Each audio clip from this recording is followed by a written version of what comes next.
Welcome to the Explainer. I've always kind of thought of biochemistry as the ultimate detective story. I mean, think about it. When you look at a drop of oil or a piece of fat, it just looks simple, right? Just this slick, uniform substance. But as molecular detectives, we know that hiding inside that little drop is a whole world of invisible, complex chemical structures. So today, we're popping open our Molecular Detectives Toolkit. We're going to look at exactly how we unmask these invisible molecules using some incredibly specific and honestly, pretty fascinating lab reactions. And that brings us to the core problem we always face in the lab. How exactly do we unmask invisible molecules? Because let's be real, we can't just put a drop of cooking oil under a standard microscope and expect to see individual carbon and hydrogen atoms waving back at us. That's just not how it works.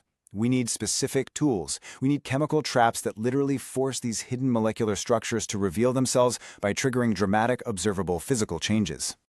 So, our primary suspects today? Lipids. Whether we're dealing with fats, oils, or cholesterol, we know these lipids contain distinct, hidden structural features, things like a glycerol backbone or maybe some double bonds.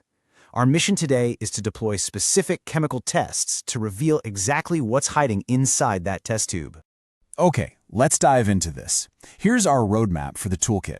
First, we're decoding invisible lipids. Second, we'll look at the Acrolein test for finding glycerol. Third, testing for unsaturated fats. Fourth, the Salkowski test for spotting cholesterol. And finally, we'll wrap up with the overall impact of lipid testing. All right, part one, decoding invisible lipids in setting our chemical traps. Moving right along to part two, the Acrolein test, which is all about finding glycerol. This is our scent trap. To unmask our first target, glycerol, we use what I like to call a scent trap. Here's how it works. We start by placing a really small fat or oil sample into a completely dry test tube.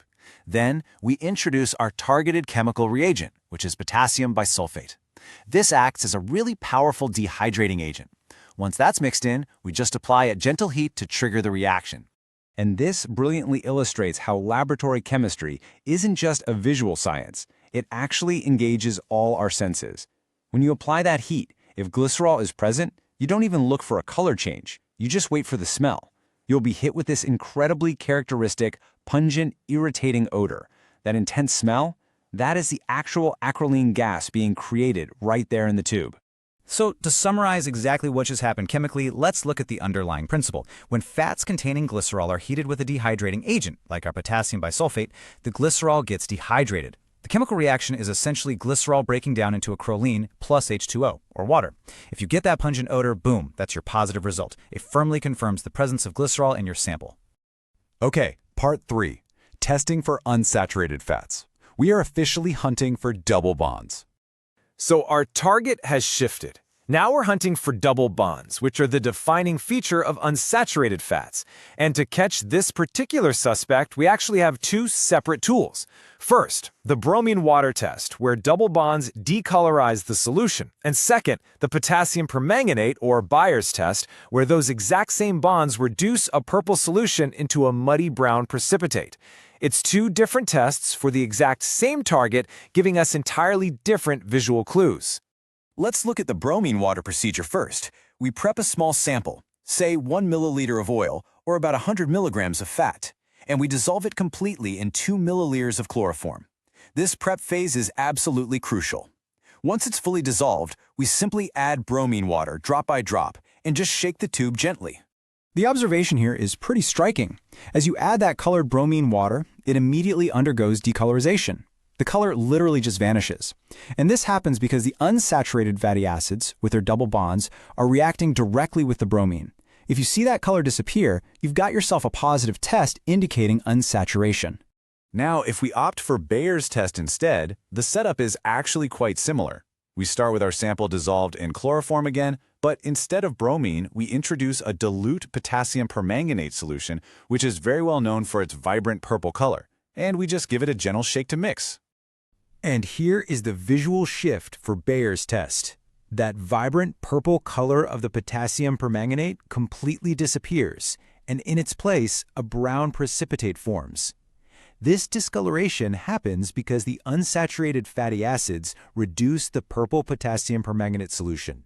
So once again, this visual result is a definitive, positive test for unsaturated fatty acids. Moving to part 4, the Salkowski Test, spotting cholesterol. This one is the visual peak. I love this one because it really is the visual peak of our toolkit, though it does require a bit of laboratory finesse. After dissolving your sample in chloroform, you have to be incredibly precise.